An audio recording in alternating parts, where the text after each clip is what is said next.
प्रणाम मित्रों। तो चलिए हम लोग उत्साह नामक निबंध को आगे पढ़ते हैं। जिस व्यक्ति या वस्तु पर प्रभाव डालने के लिए वीरता दिखाई जाती है उसकी ओर उन्मुख कर्म होता है और कर्म की ओर उन्मुख उत्साह नामक भाव होता है। सारांश यह है कि किसी व्यक्ति या वस्तु के साथ उत्साह का सीधा लगाव नहीं होता।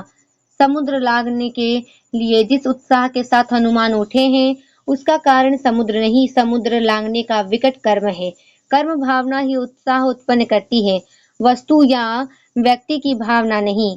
किसी कर्म के संबंध में जहाँ आनंद पूर्ण तत्परता दिखाई पड़ी कि हम उसे उत्साह कह देते हैं। कर्म के अनुष्ठान में जो आनंद होता है उसका विधान 3 रूपों में दिखाई पड़ता है।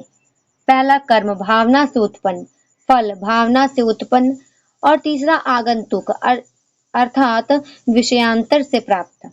इनमें कर्म भावना प्रसूत आनंद को ही सच्चे वीरों का आनंद समझना चाहिए, जिसमें साहस का योग प्रायः बहुत अधिक रहा करता है। सच्चा वीर जिस समय मैदान में उतरता है उसी समय उसमें उतना आनंद भरा रहता है जितना औरों को विजय या सफलता प्राप्त करने पर होता है। उसके सामने कर्म और फल के बीच या तो कोई अंतर होता ही नहीं या बहुत सिमटा हुआ होता है। इसी से कर्म को और यह उसी झोंक से लपकता है जिस झोंक से साधारण लोग फल की ओर लपका करते हैं। इसी कर्म प्रवृत्ति का आनंद की मात्रा के हिसाब से शौर्य और साहस का स्फुरण होता है। फल की भावना से उत्पन्न आनंद भी साधक कर्मों की ओर हर्ष और तत्परता के साथ प्रवृत्त रहता है। पर फल का लोभ जहाँ प्रधान रहता है वहाँ कर्म विषय का आनंद उसी फल की भावना की तीव्रता और मंदता पर अवलंबित रहता है। उद्योग के प्रवाह के बीच जब जब फल की भावना मंद पड़ती है, उसकी आशा कुछ धुंधली पड़ जाती है, तब तब आनंद की उमंग गिर जाती है और उसी के साथ उद्योग में भी शिथिलता आ जाती है। पर कर्म भावना प्रधान उत्साह बराबर एक रस रहता है। फलासक्त उत्साही असफल होने पर खिन्न और दुखी होता है, पर कर्मासक्त उत्साही केवल कर्मानुष्ठान के पूर्व की अवस्था में हो जाता है। अतः हम कह सकते हैं कि कर्म भावना प्रधान उत्साह की सच्चा उत्साह है। फल भावना प्रधान उत्साह तो लोभ ही का एक प्रच्छन्न रूप है। उत्साह वास्तव में कर्म और फल की मिली जुली अनुभूति है जिसकी प्रेरणा से तत्परता आती है। यदि फल दूर ही पर दिखाई पड़े, उसकी भावना के साथ ही उसका लेश मात्र भी कर्म या प्रयत्न के साथ साथ लगाव ना मालूम हो, तो हमारे हाथ पांव कभी ना उठे और उस फल के साथ हमारा संयोग ही ना हो।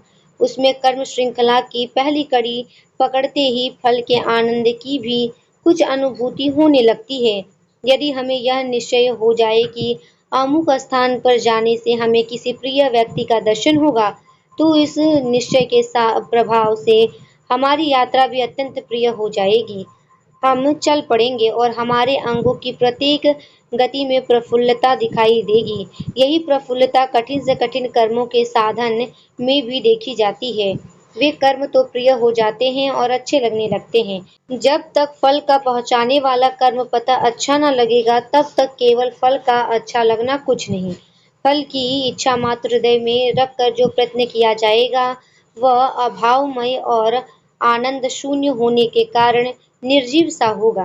कर्म रुचि शून्य प्रयत्न में कभी कभी इतनी उतावली और अकुलाता होती है कि मनुष्य साधना के उत्तरोत्तर क्रम का निर्वाह न कर सकने के कारण बीच ही में चूक जाता है।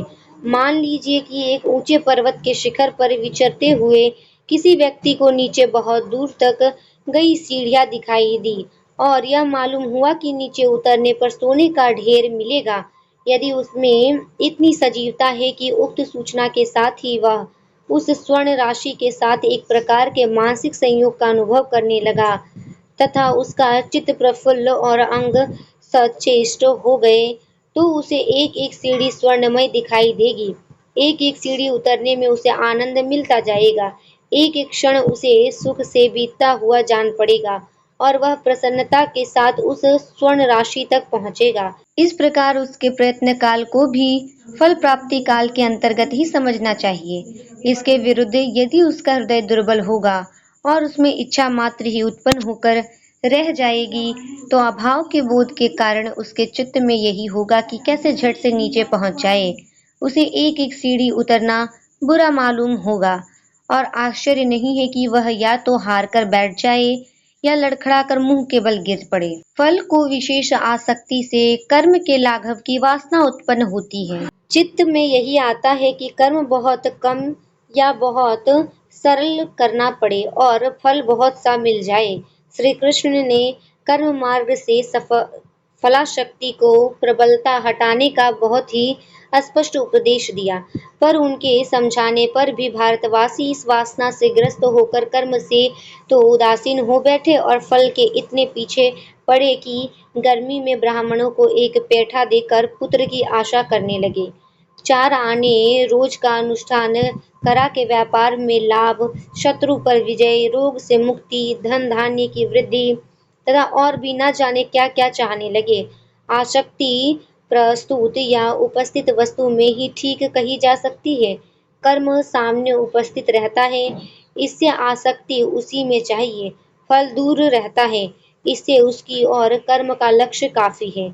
जिस आनंद से कर्म की उत्तेजना होती है और जो आनंद कर्म करते समय तक बराबर चलता है, उसी का नाम उत्साह है। कर्म के मार्ग पर आनंद पूर्वक चलता हुआ उत्साही मनुष्य यदि अंतिम फल तक ना भी पहुंचे, तो भी उसकी दशा कर्म न करने वाले की अपेक्षा अधिकतर अवस्थाओं में अच्छी रहेगी, क्योंकि एक तो कर्म काल में उसका जितना जीवन बीता वह संतोष या आनंद में बीता, उसके उपरांत फल की अप्राप्ति पर भी उसे यह पछतावा न रहा कि मैंने प्रयत्न नहीं किया। फल पहले से कोई बना बनाया पदार्थ नहीं होता। अनुकूल प्रयत्न क्रम के अनुसार उसके एक एक अंग की योजना होती है। बुद्धि द्वारा पूर्ण रूप से निश्चित को हुई व्यापार परंपरा का नाम ही प्रयत्न है। किसी मनुष्य के घर का कोई प्राणी बीमार है, वह वैद्यों के यहाँ से जाकर जब तक औषधि ला लाकर रोगी को देता जाता है और इधर उधर दौड़ धूप करता जाता है, तब तक उसके चित्त में जो संतोष रहता है, प्रत्येक नए उपचार के साथ जो आनंद का उन्मेष होता रहता है, वह उसे कदापि ना प्राप्त होता है यदि वह रोता हुआ बैठा रहता।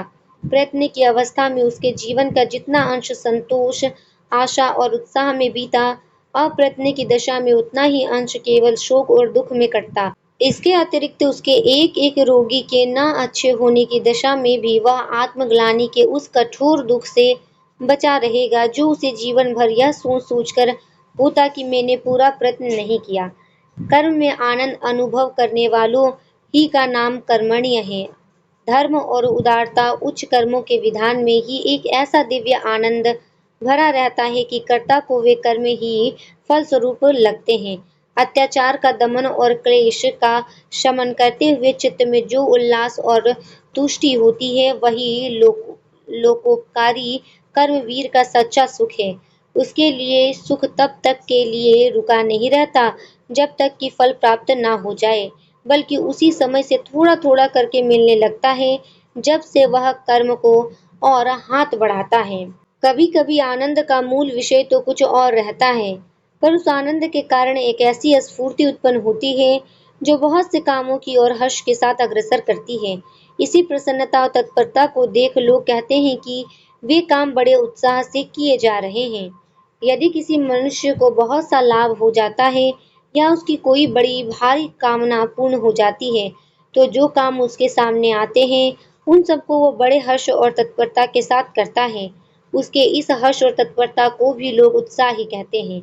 इसी प्रकार किसी उत्तम फल या सुख प्राप्ति की आशा या निश्चय से उत्पन्न आनंद फलोन्मुख प्रयत्नों के अतिरिक्त और दूसरे व्यापारों के साथ संलग्न होकर उत्साह के रूप में दिखाई पड़ता है। यह बात उत्साह ही में नहीं, अन्य मनोविकारों में भी बराबर पाई जाती है। यदि हम किसी बात पर क्रुद्ध बैठे हैं और इसी बीच में कोई दूसरा आकर हमसे कोई बात सीधी तरह भी पूछता है, तो भी हम उस पर झुंझला उठते हैं। इस झुंझलाहट कर ना तो कोई निर्दिष्ट कारण होता है, ना उद्देश्य। यह केवल क्रोध की स्थिति के व्याघात को रोकने की क्रिया है, क्रोध की रक्षा का प्रयत्न है। इस झुंझलाहट द्वारा हम यह प्रकट करते हैं कि हम क्रोध में हैं और क्रोध ही में रहना चाहते हैं। यदि हमारा चित्त किसी विषय में उत्साहित रहता है, तो हम अन्य विषयों में भी अपना उत्साह दिखा देते हैं। यदि हमारा मन बढ़ा हुआ रहता है, तो हम बहुत से काम प्रसन्नतापूर्वक करने के लिए तैयार हो जाते हैं। इसी बात का विचार करके सलाम साधक लोग हाकिमों से मुलाकात करने के पहले अर्दलियों से उनका मिजाज पूछ लिया करते हैं। यहीं पर यह निबंध समाप्त होता है। धन्यवाद।